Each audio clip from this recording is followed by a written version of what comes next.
Good afternoon, everyone. Welcome to Western Marble Arts Synagogue.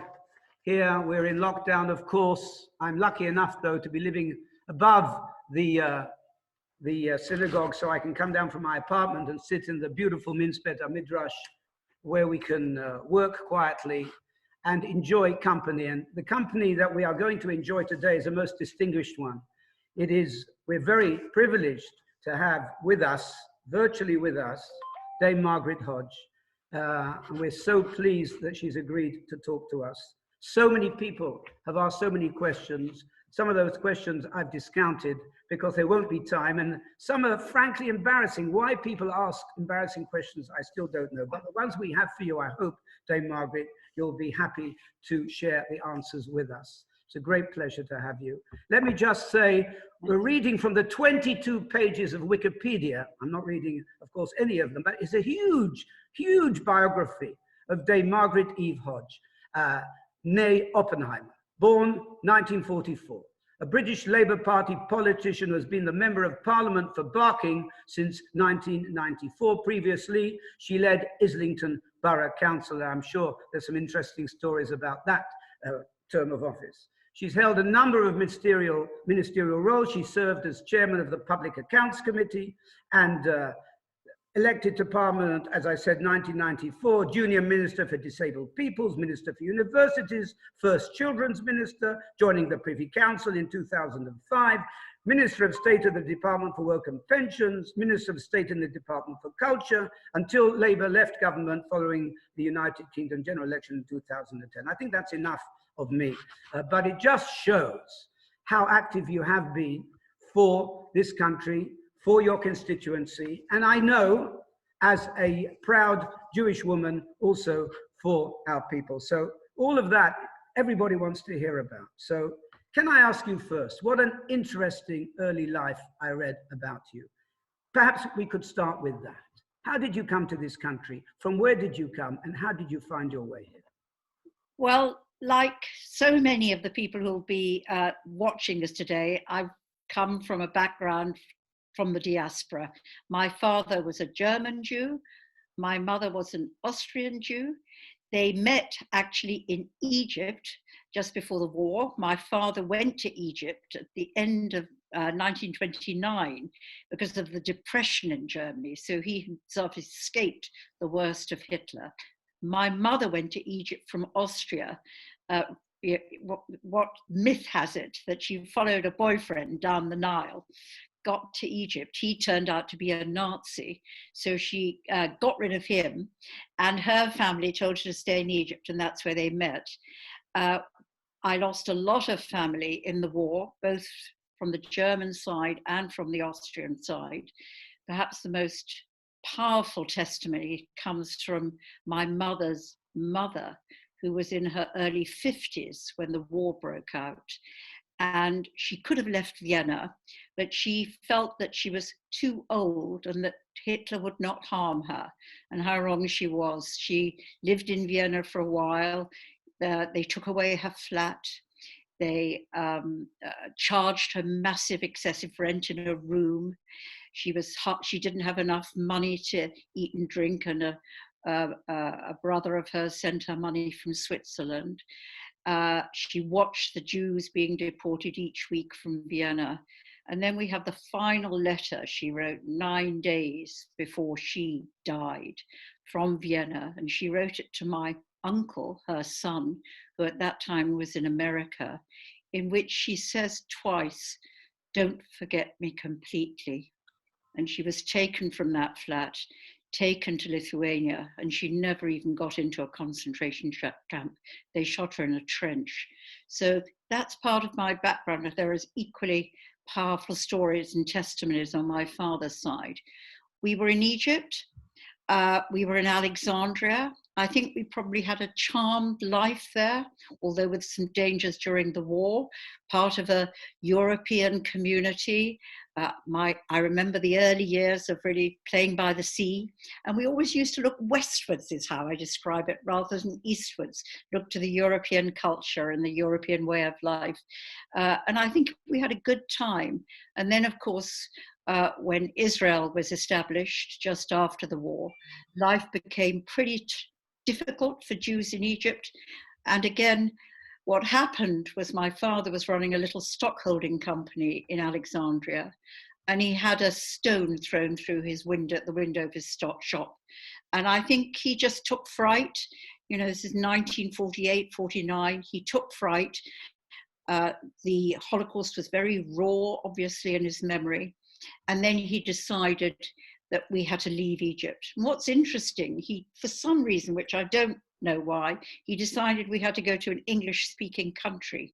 And he tried to get us into America, they wouldn't have us. He tried to get us into Australia, they wouldn't have us. He tried to get us into Canada, they wouldn't have us. By that time, we were 4 children and my parents. A 5th child was born in the UK.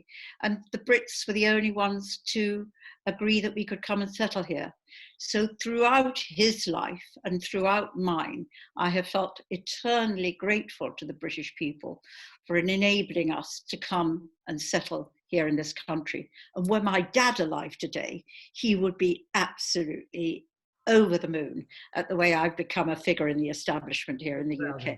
Yes, that's a fascinating story. It's a typical story. So many suffered like that. What a tragedy. But you say that you are a proud but secular Jew. And I often thought that the story of your families, Germany or Austria, it's very much like the last theatre production I was able to see, that brilliant theatre production. What was it called? Leopoldstadt. Yeah. Do you think that your families mirror that sort of? I also went to see Leopoldstadt, and I thought it was very, very powerful. It felt like my family in Vienna. Really? We are fortunate enough to have the diaries of my grandfather, and this is my mother's father. You know, and actually the only diary we have is the one that he started to keep just as he was leaving Vienna in 1939. But as he describes his life in Vienna, it sounds so much, we were really assimilated Jews, both in Vienna, as my father was in Germany, and very Jewish in our culture, in our values, in the way we led our lives, but we never kept to the Jewish religious traditions, and we were brought up as secular. And one of the interesting things, since I've been sort of reconnecting to my Jewish roots because of the anti-Semitism, is how many people have written to me and contacted me who come from a very similar background with a very similar set of values, who also feel the strength of those Jewish roots, but they may not have practiced them through the religious traditions. I often say it's a joke, but I say, but it's true, it's a true joke, is that my dad did try to make me rather more Jewish and he failed. And then the rabbi at our local shul also tried to have a go at making me Jewish and he failed too. I went to LSE, London School of Economics, which was full of Jews, and a lot of them tried to make me Jewish. They failed. It took one Jeremy Corbyn, really, to make me a proper Jew. That's unbelievable. It really is. So actually that leads us to the question that everybody has asked, of course. Why did you come out against Corbyn as an anti-Semite? I mean, to do that, very few people had done that. And we were very high targeted as a result. I mean, I know, and I would be very interested why you did that and what happened as a result. Well, I've known Jeremy Corbyn since 1983, when he became the Member of Parliament for Islington North. And I was the leader of the council in Islington from 1982. So I've known him a very, very long time.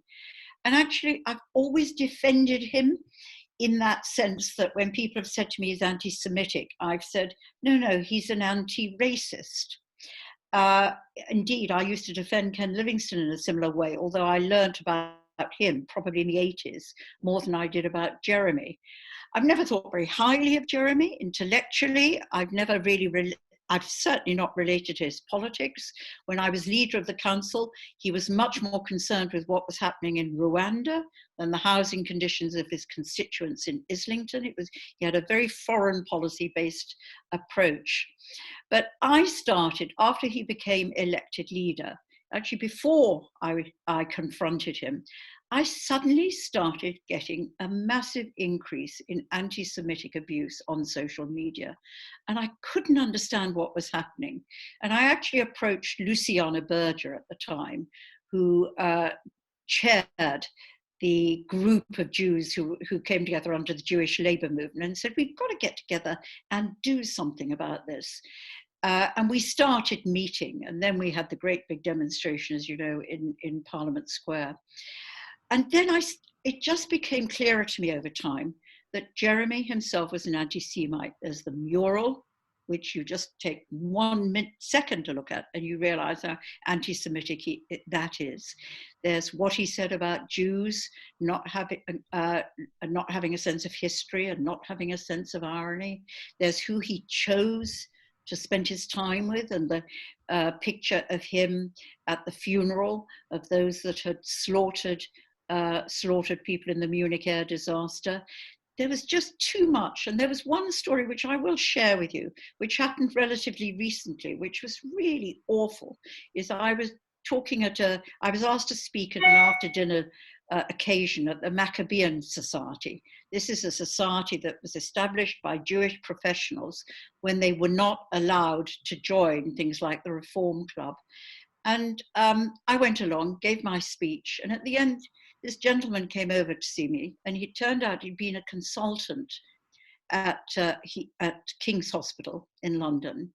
And he'd been responsible for the inoculation program of Muslims who were going back to Bangladesh for the Hajj. And as a thank you for that, they had invited him to a celebration at a West London hotel. He'd gone along, was one of the very few non-Muslims at the occasion. In walks Jeremy Corbyn, comes over to him and says, I see they brought the Jewish lobby here. All these are very, very anti-Semitic. And I just got convinced he was. And the final thing was, for me, the acceptance of the international definition of anti-Semitism, when he refused to accept that. And I will tell, because people are always interested in the story of this. So we were really trying hard to get him to persuade the definition that absolutely everybody else had accepted as a basis, a standard against which you could test what people were saying about Jews. And we were in the lobby, we were in the House of Commons voting another of those evenings when we were voting on Europe, a really important issue. And he had chosen that day to have a meeting of our overarching committee, the National Executive Committee, to discuss the ARA definition. And word came back to us that he had led the rejection of the adoption of that definition. And I was furious. And I was behind the speaker's chair as we were in the middle of the vote with two young men, two friends of mine. And I said, I'm going to, and I did swear, I'm going to effing tell him I think he's anti-Semitic and a racist. And they said to me, go on, Margaret, go for it. And I thought, no, I'm not going to go into the chamber. He was sitting actually in the chamber. I'm going to wait until he comes out. And I did wait till he comes out. And the last thing I said to myself, just for the record, was I'm not going to swear to him because you lose the power of the argument through that. So I did confront him. I called him an anti-Semite and a racist. And he's sort of passive aggressive. So he just couldn't engage in the debate with me. He kept asking me to look at documents. And I said to him, it's not what you say, Jeremy, it's what you do. And you're making the Labour Party a place in which no Jew can feel comfortable today. And he just left. And then I have to admit, this is quite a funny story. I hadn't realised that one of the young men I was with had gone off to brief the papers. I went off to the theatre, switched off the phone. And when I came out of the theatre at 10:30 in the evening, put my phone on, the world had gone bananas, and that had become an issue. Right. But will you allow me, Rabbi, just to read some of the some of the things that people... I want people to understand how you've been mentally abused over this, over months and months, and you're able to sit here looking glamorous, looking fine, looking positive, after taking all those insults. How do you do it? I don't think I could have managed. Come on, let's hear. I was going to read some of the insults, because I think when people hear them, they can see how horrible, and there are thousands of them. There are thousands of them. So a lot of link the left's obsession with Palestinian rights with my being a Jew. So I would be called a Zionist stooge, a Zionist bitch. A swastika is appropriate, as Israel is a fascist state. Margaret Hodge is a Zionist pig, and hopefully Hezbollah will catch up with the bitch. And I apologize for their swearing. And then some that are just horribly anti-Semitic. Why has 1% of our population got so much power? Rid us of this cancer. And then I just wanted to read two which are really obscene. So those of you don't like it, don't listen. Okay. One of them is, I want her to feel despised. It's what the bitch deserves. I hope somebody kills her. I really do. She's a lying, deceitful, hateful bitch who needs to be executed publicly so we can watch and laugh at her. The only support she deserves is a handrail to climb to the gallows. The vile fucking cunt. And another that was sent to both Ruth Smeeth and I, nothing but a couple of shit-stirring cum buckets bought and paid for by Israel. About time these cretinous pieces of shit fucked off back under the stones. It is horrible stuff. Do you report these to the Director of Public Prosecutions? How can you get to these lower than subhuman people? How do you get to them?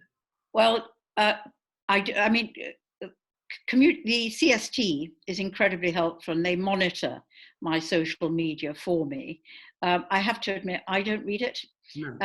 I think I would go mad if I did. One of my staff does read it. We do report regularly to the police. Quite a lot of it is anonymous, but you know it comes from the left. I mean, what was so upsetting, there's always been anti-Semitism from the extreme right. And indeed, I fought the BNP and Nick Griffin in the 2010. Yeah, but this from the left, they've always got hashtag Jeremy Corbyn or Jeremy Corbyn for leader. You know it comes, well, you're pretty certain it comes from the left. And there are, I mean, I'm waiting at the moment for a prosecution of one person who was particularly obscene in his social media postings. But as you say, you didn't start with Corbyn, because didn't you tell me about GLC and Ken Livingstone and some of the off comments he would make, you know, when you came in to the... Well, this is really interesting, and I've only really got to understand it now. So in the 1980s, I was leader in Islington, and I was really leading for Neil Kinnock in those days, for Labour in London. We were fighting the extreme left then in the form of Ken Livingstone and John McDonnell and Jeremy Corbyn. He was a much lesser figure in those days.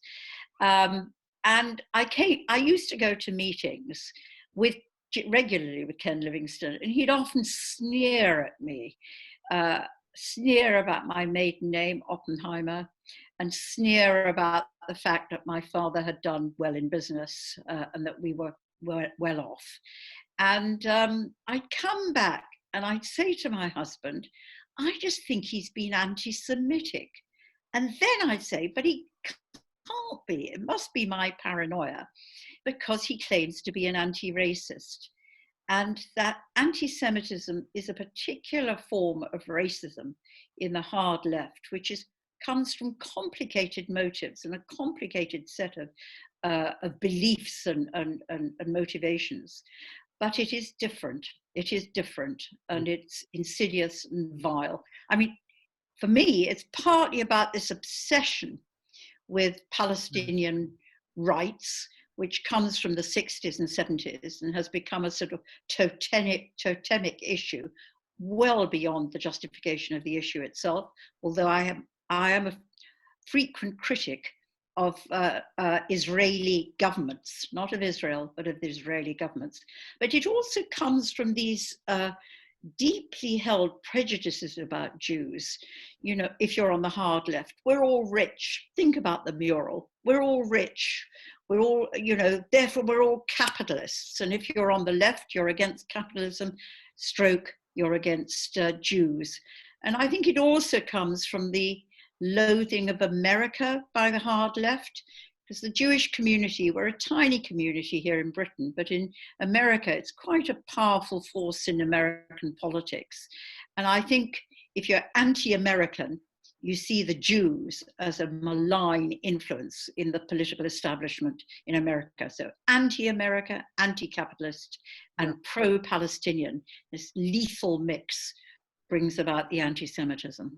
So, Dame Margaret, when you came into politics, it wasn't like that. And one of our members, Stephen Factor, has asked, what actions should the Jewish community be looking for from Sir Keir Starmer to prove that the Labour Party is moving in the right direction and to begin to trust it again? Is it going to be possible to change the Labour Party's image in the Jewish community, which feels very damaged after the last few years? One of the shocking things I always turn to is if you do go to Wikipedia and you look up Jewish MPs, and you look at the cohort of MPs who served after the war through to about 1970, they were nearly all Jews. So the natural home for Jews was the Labour Party. It was the anti-racist party, the pro-international party, the pro-equality party. It was where we felt at home. You look now, and I often say now to my colleagues in Parliament, I'm in effect virtually the last woman Jewish Labour MP. I'm the last woman standing. So I think the haul back to rebuild confidence among the Jewish community is immense. I don't think this is going to take time, but I welcome what Keir Starmer has said and done so far. So first of all, he's made it clear that he will have zero tolerance of anti-Semitism. We've got to see that translated into practice. If we hadn't had the COVID pandemic, I'm sure we'd have seen far more action in this sphere than we've been able to. He's clearly had to focus on the pandemic. He has got to set up an independent complaints system that isn't manipulated by the political leadership. He has started to get rid of the people who were running the Labour Party, who I think were very culpable in dealing with complaints of anti-Semitism in a partisan way. He's got to just rebuild the culture. What happened is anti-Semitism used to always be at the fringes of with the hard left, but it came into the mainstream.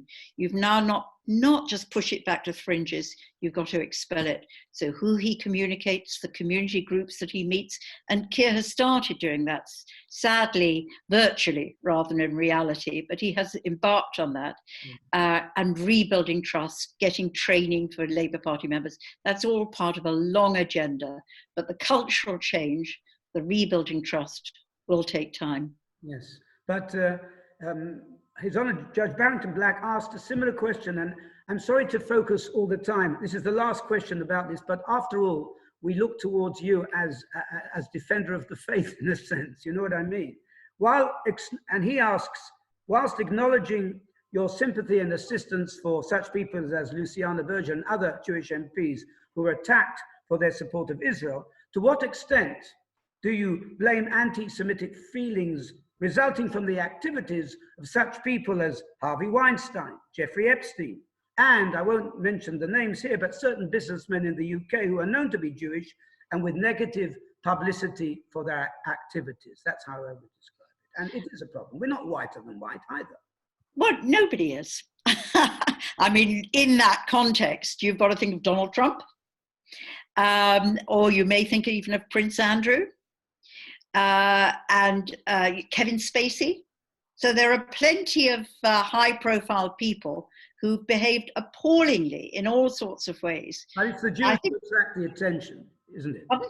It's the Jews who attract the attention when you have a name like Weinstein and Epstein and... Yeah, but they attract the attention, but I don't think we should fall into that trap. I mean, I think this is I think the sort of, that whole movement, you know, more important than Donald Trump. And you think of some of the child abusers, Jimmy Savile. I mean, it's an absolutely appalling set of phenomena that infected our society. And let's start getting over paranoid. I mean, that is a bit of Jewish paranoia, that we feel we have to accept blame. And we should look more widely at the issues. But, you know, obviously underlying it, this demonstrates the sensitivity of how tropes can very quickly turn into racism. Well, we really hope that there'll be a change in the Labour Party's view and everything, and then people can go back to vote for it if they want to. I hope. I mean, let me just say this, because a lot of people say, why didn't you leave? You know, a lot of my colleagues left. And for me, the Labour Party's been around for, 120 years now, long, long time. The Jewish Labour movement is the longest, it's the affiliated organisation that's been in existence more than ever. I've been a member, telling my age, for 57 years. And I just felt I wasn't going to let Jeremy Corbyn, who'd been around in the end for about 4 years, ruin the heart and soul of a party that I had joined because of my Jewish identity. So some people, I would say it was as hard to stay in and fight as it was to leave because you'd fought enough. But I hope now that, for me, things have started to turn around much, much more quickly than I had, even in my greatest dreams, hoped would happen. I never thought the ultra-left, who are responsible for the anti-Semitism, would implode in such a rapid and dramatic way. Right. You've had the support of your family, haven't you? Both as a Jewish MP and in all these battles now. I do. I've got a wonderful family. Sadly, I'm on my own. My husband died, but I live next door to one of my daughters. I've got 2 other daughters living within literally 200 yards from my home. So I don't even feel very isolated, though I am on my own during the lockdown period. And I have a son in Leeds, and I've got 12 stunningly wonderful grandchildren who take the mickey out of me all the time. It's wonderful. Good. So it keeps you very positive. Yeah. Many questions around COVID-19. How do you feel the country will change post-COVID-19, and how will this impact politics and society? The general question.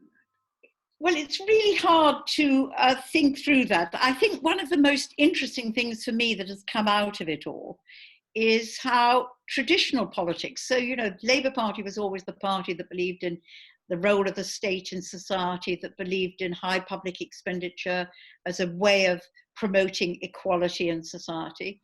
And I don't think we can argue about increasing public expenditure. It's the highest it's ever been. We've got to argue about using it wisely. We've got to argue that everybody should pay their fair share in taxes. And I do a lot around tax justice. But, the tables have turned. And I cannot see a future Conservative government being able to cut that public expenditure, because I don't think anybody would allow them to touch the NHS and put it back into the fragile state it was before COVID. Would the Labour Party be able to cut it? No, I don't. Well, so I think we're going to find both governments talking about tax rises and maintaining public expenditure. What I hope is that we come out of it in a way that builds for a better future. So let me just give one example. There's going to be massive unemployment after when COVID finally settles down. Huge number of jobs have been lost. It would be great, wouldn't it, if we could rebuild the economy in a way that protects our planet. So instead, perhaps, of the HS2 sort of investments, which take forever, where you only see the return very long down the line, you could actually create jobs, getting us all to change our gas boilers. And that would bring a lot of people into jobs. It would provide the skills training, and it would have the impact of lowering our carbon impact. So I think that's something else. Europe, what's the future of Europe now? Are we really going to come out at the end of the year? Are we really going to take that suicidal step? On the other hand, Europe looks very, very unstable. And then I think there are very simple things like new ways of working. we're none of us going to go and sit in the GP surgery in 2 years' time in the way we did last year. We are going to use online ways of communicating in a way that hasn't. But one of the things I do for my sins is I chair a theatre. I chaired Joan Littlewood's old theatre in Stratford in East London. Brilliant, wonderful, wonderful building. And we're desperate to bring our audiences back. That's going to take a long, long time to rebuild. And I hope that those communal spaces where we come together, whether actually indeed it's going to the synagogue or going to the theatre or going to the temple or going to the pub, whatever it is, that those do come back, because it's through that connection we have as societies, being being members of a community, that we're stronger and better, both as individuals and as a society. I know it's so scary what has happened and what is happening, and I won't say anything about government policy, and it's very difficult. Don't know who to believe, which it's very hard. I mean, I have to say, if I may, a slightly partisan, I represent Barking in London. I've been very frustrated over these last few weeks by the rhetoric from Downing Street not matching the reality in Barking and Dagenham. So I've been campaigning for my care homes since it started. It was clear that they weren't getting the PPE equipment. I mean, they were literally, some of the care homes were going into schools to get the goggles that children wear when we're doing science projects, because they couldn't get them from the system. And now we've got onto the testing, and fewer than 5% of the workers in the care homes have been tested. And you ask why, but this is Barking, East London. If you're a care worker, you're doing a 12-hour shift, you're probably on minimum wage. You're too poor to probably have a car. At the end of the day, you've got to go home and cook a meal for your family. Would you really take a bus or whatever across the river to the O2 centre to get your test? No, of course you wouldn't. And that's why they're not getting tested. And then when the army landed in Barking last Thursday, Friday, to do tests with care workers, they arrived and they just didn't have enough tests to cover all the people who'd got appointments there. So for me, it's really a shambles of administration of those very basic things that I find so frustrating. We know we've got to have enough PPE, we've got to test, we've got to trace, and only in that way can we start climbing out of the lockdown. Yes, but also just on the last point, we've been let down, haven't we? Importing from Turkey or from China, and they're not working. So who's been making those decisions, and shouldn't we have to change and make sure that we're doing the right thing? Are you able to influence? Well, I'm now a backbencher, and I'm not somebody who's chosen or wants to take a front bench role in the Labour shadow cabinet. But I mean, I will use my voice. What politicians have his voice. But let me just say one thing in response to it. I agree with that. It's outrageous. Equally, we don't want the COVID-19 crisis to turn us into a more nationalist community. I think there are huge dangers from the populism and nationalism that we're seeing worldwide. And I think COVID-19 is a global crisis, and it needs global leaders working together across national boundaries to serve all of us well. That's quite right. Well, I have one final question, really, because our time is up. We've been asked, what advice would you give to a young person contemplating a career in politics today? Oh my goodness. That's a really hard one. I mean, I think I grew up in the 60s. We really thought we could change the world in the 60s. I was absolutely convinced we could build utopia. And I wanted to be a driver of changing the world. And however much, there are lots of ways you can change the world. But actually, one of the things we've learned from COVID is our political leaders are the most powerful. I mean, even Google, the chief exec of Google couldn't sort out COVID. It takes politics to sort out COVID. So if you really want to transform the world into a better place, there's no better way of doing it than by serving through the political system. You're quite right. You know, I was at LSE in the 60s too. What a powerhouse. What a place. It was a good fun place to be. Library. I used to see all these people. You were fired up to do something, weren't you? Yeah.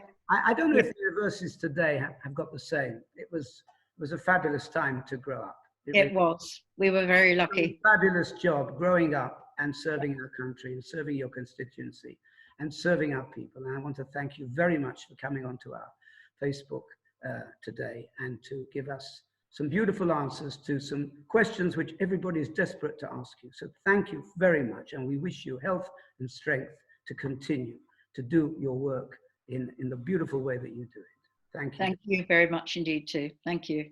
All the best to you. Bye-bye. Thank you.